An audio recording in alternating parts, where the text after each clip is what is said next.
임시대의원 총회 결과에 대해 짚어봤습니다. 요즘 논란이 일고 있는 학생회비 횡령에 관해 알아봤습니다. 무도화 인성 과목의 수업 현황에 관해 살펴봤습니다. 새롭게 도입된 모바일 학생증에 대해 면밀히 알아봤습니다. 안녕하십니까? 다운뉴스입니다. 지난 1월 임시대의원 총회 결과 총학생회 대신 비상대책위원회 체제가 운영됩니다.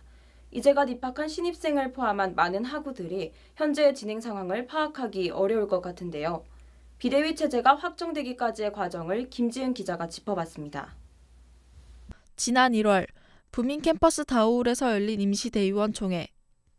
이 임시총회에서 대의원의 찬성으로 비상대책위원회 체제가 확정됐습니다. 이로써 비대위가 총학생회를 대신하게 됩니다. 비대위가 출범하게 된 건 지난해 총학생회 선거가 파행되면서부터입니다. 가치의 가치 선본이 하이파이브 선본을 제치고 당선됐지만 재심의 의결 후 당선 무효가 결정된 것입니다.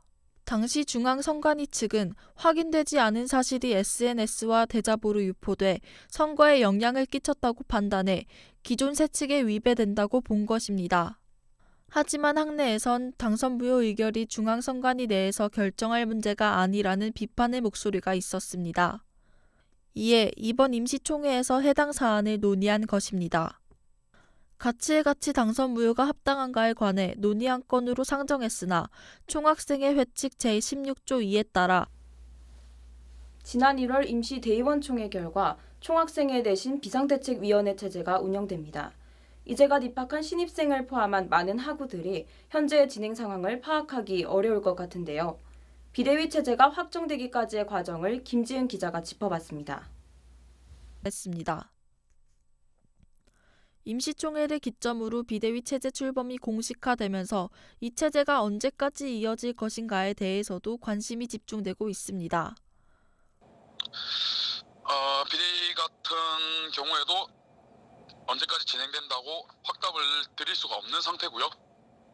이제 소송 결과에 따라서 이제 패소를 하게 된다면 그게 재선거 기간이라면 재선거를 열어야겠고 재선거 기간이 아니라면 비상대책위원회로 가게 되겠죠. 하지만 승소를 하게 된다면 그 즉시 복귀를 하게 됩니다. 또한 비대위 측은 향후 행보를 묻는 질문에는 체제의 특성상 공약이나 사업 계획안이 없는 상태라고 답했습니다. 대신 각 단대를 비롯해 학교 전체에서 진행되는 복지 사업이 차질 없이 진행되도록 최선을 다할 예정이라고 전했습니다. 이상 다운뉴스 김지은입니다. 투명하게 쓰여야 할 학생회비를 적절한 곳에 사용하지 않아 논란이 일고 있습니다.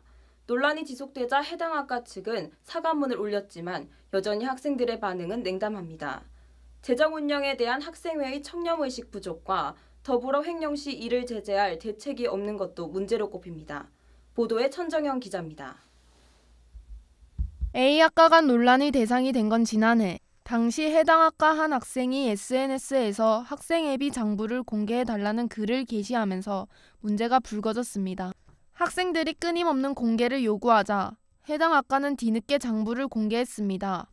학생의 MT 비용 지불, 교통비 사용 등 학생회비의 부적절한 사용에 반발의 목소리가 커지자 학생회 측은 사과문을 올리고 후속 조치를 취했습니다. 이러한 학생회비 횡령을 막기 위해 단대마다 감사위원회가 존재하지만 무용지물이 되기 일쑤입니다. 감사에 제대로 응하지 않거나 감사에 불복하면 그만이기 때문입니다. 감사 결과에 대해 제재를 가하는 것 역시 사실상 불가능에 가깝습니다. 일단은 좀 알고 있는 학생은 많이 적은 게 실정이고요. 그다음에 이제 감사위원장이 그거를 알았다고 해도 이제 징계를 이제 요구를 할 수 있는 거지 제가 이렇게 내릴 수 있는 건 아니거든요. 네, 실질적으로는 그렇습니다. 마땅한 대책이 없다 보니 대학 사회 내에서 이 같은 횡령 논란은 계속될 수밖에 없습니다. 이에 실제로 부산의 C대학에선 계속되는 횡령 의혹의 구체적인 강경책을 제시했습니다. 회계감사라는 규제 부서를 신설해 감사 과정을 한층 더 까다롭게 만든 것입니다. 학기 말마다 각과의 장부와 영수증을 검사하여 ABC 측정 불가와 같이 등급을 매겨 감사 결과를 공개하는 등 구체적인 감사 방안을 마련했습니다. 일단 제가 뭐 감사를 이제 저희가 처음 해보는 거기 때문에 네. 감사 이전과 이후를 네. 엄청 투명해졌다라고 네. 자평을 할 수는 없습니다. 감히 자평할 수는 없고 네. 다른 사람들이 투명해졌다고 느껴야 그때 네. 야 비로소 이제 결과를 보는 거라 생각을 하고 네.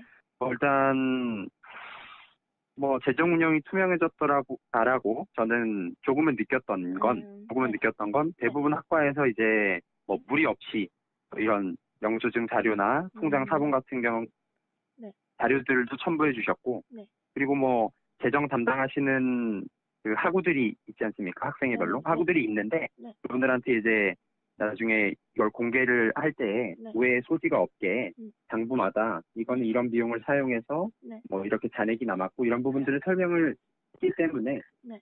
그런 정보를 담는 데 있어서는 조금 더 성실했지 않나. 학생 예비가 더욱 투명하게 운영되기 위해선 구체적이고 체계적인 감사 방침이 요구됩니다. 그러기 위해서 학내 구성원이 규제의 필요성을 절감하고 학생회 역시 경각심을 가져야 할 필요가 있습니다. 이상 다우뉴스 천정현입니다. 신체 단련과 올바른 인성을 가르치기 위한 목적으로 무도화 인성 과목이 개설됐습니다. 교양 필수 과목으로 채택돼 올해 신입생부터는 해당 과목을 수강해야 졸업할 수 있는데요. 무도화 인성 과목에 대한 정보를 이수연 기자가 알려드립니다. 도복을 입은 학생들이 태권도를 따라하기에 여념이 없습니다. 언뜻 보기에 태권도학과 강의처럼 보이지만 실은 이번 해부터 새롭게 교양 필수 과목으로 채택된 무도화 인성 강의 시간입니다. 교양 필수 과목을 듣는 신입생들의 얼굴에도 환한 미소가 번집니다. 이게 태권도를 대학교에서 배운다는 것 자체가 저한테 좀 의아하고 좀 낯설었는데 교수님께서도 굉장히 재밌으시고 수업 이제 활발하게 다 같이 활동할 수 있게 도와주셔가지고 그렇게 어려움 없이 잘 배울 수 있었던 것 같습니다. 학생들은 예의로 시작해 예의로 끝나는 예시예종의 정신을 몸소 배울 뿐더러 기술적인 부분 역시 심도 있게 배웁니다. 처음에 제일 기본이 되는 건 태권도 품새인데 그 중에서도 유급자 품새와 유단자 품새가 있는데 유급자 품새인 1장부터 8장을 한 학기 동안 경험한다고 생각하시면 되겠고요. 그리고 나중에 애들이 기술이 더 올라가면 나중에 검은띠, 즉 성단에서 1단을 획득할 수 있을 양의 커리큘럼의 수업을 진행할 예정입니다. 나라의 국기인 태권도를 배움으로써 학생들은 인성을 함양하고 애국심, 배려심 등 많은 삶의 덕목들을 배워나갑니다. 중요한 게 요즘 친구들은 맞추식 공부는 잘하지만 어떤 어려움이 뒷면에 있거나 그리고 특히 누군가 소통하는 것들 그리고 또 누구가 또 경청하는 것들 이런 것들이 굉장히 중요하다고 생각되는데요. 단순히 책상에 앉아서 도덕책을 읽는다든지 유리책을 읽기보다는 우리나라 국기인 태권도를 통해서 행동하고 같이 기합을 지르고 같이 서로 육체적으로 소통하고 그러면서 인성교육이 자연적으로 이루어질 수 있는 학교 측은 더 많은 학생들이 심신을 단련할 수 있도록 교양 필수 과목 외에도 자유선택 과목을 추가 개설할 방침입니다. 또한 학생들에게 단증을 수여할 방안을 부산시 태권도협회 측과 논의 중이라고 밝혔습니다. 태권도 테라피라는 말이 생겨날 정도로 태권도의 긍정적인 효과는 전 세계에서도 인정받고 있습니다. 책상 앞에서 벗어나 활동적으로 움직이는 수업이 앞으로 학생들에게 어떤 활력을 가져다 줄지 기대됩니다. 다우뉴스 이수연입니다. 2017학년도부터 우리 대학에서 모바일 학생증 제도가 시행됩니다.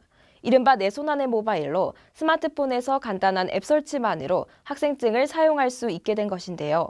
모바일 학생증 시행과 더불어 동아순환버스 환급 서비스가 중단된다는 갑작스러운 학교 측의 결정에 학교와 학생 간의 갈등이 우려됩니다. 조수빈 기자의 보도입니다. 학생들의 편리성과 경제성을 위해 이번 3월부터 도입된 모바일 학생증입니다. 기존 플라스틱 카드 대신 이렇게 스마트폰에 앱만 설치하면 간편하게 학생증을 사용할 수 있는데요. 편의를 위해 만들어진 학생증이지만 정작 이용자인 학생들은 이 제도가 그리 반갑지만은 않습니다. 신입생 학생증 및 재발급되는 학생증을 모두 합하면 매년 약 6,300건. 학교 측은 고정적으로 지출되는 학생증 발급 비용을 줄이기 위해 모바일 학생증을 도입했습니다. 하지만 이 과정에서 동아순환버스 학생지원금 지급이 돌연 중단되면서 논란이 발생하게 된 것입니다. 교통카드사와의 계약을 통해 환급을 받을 수 있던 기존의 카드 학생증과는 달리 모바일 학생증은 교통카드 기능이 없으니 환급 서비스는 자연히 중단될 수밖에 없다는 겁니다. 이에 지난해까지 정상 운영해오던 서비스 중단에 학생들은 반발하고 나섰습니다. 스쿨버스를 많이 이용하면서 지내왔는데 환급 시스템이 사라져서 많이 좀 당황스럽습니다. 형평성을 맞춰 내린 결정에 학생들이 이 같은 반응을 보이자 학교 측은 난색을 표합니다. 이 같은 결정이 모바일 학생증만을 사용해야 하는 신입생과 동아순환버스가 운행되지 않아 학생지원금 수혜 대상에서 제외되는 부민 캠퍼스 재학생들 간의 형평성을 맞춘 결과라는 것입니다. 게다가 환급 서비스를 사용하는 학생 비율이 전체 학생의 5% 정도에 불과해 다른 복지 예산으로 옮길 수밖에 없다는 게 학교 측의 입장입니다. 다만 모바일 학생증 도입으로 인해 절약되는 예산은 총학생회 결성 시 상의를 통해 학생들에게 가장 필요한 곳에 사용할 것이라고 말했습니다. 하지만 학생들은 정작 학생복지 사업의 수혜 대상인 학생과 충분한 상의를 하지 않았다는 데서 불만을 표했습니다. 이에 학교 측은 상황상 급하게 제도를 시행한 것은 인정하지만 한 학기라도 더 빨리 효율적인 운영을 하기 위함이라는 뜻을 밝혔습니다. 학생들을 위한 좋은 취지의 제도였지만 학교 측의 미흡한 소통으로 인해 학생들은 냉담한 반응을 보이고 있습니다. 학생들과의 보다 원활한 소통이 필요한 시점으로 보입니다. 이상 타운뉴스 조수빈입니다.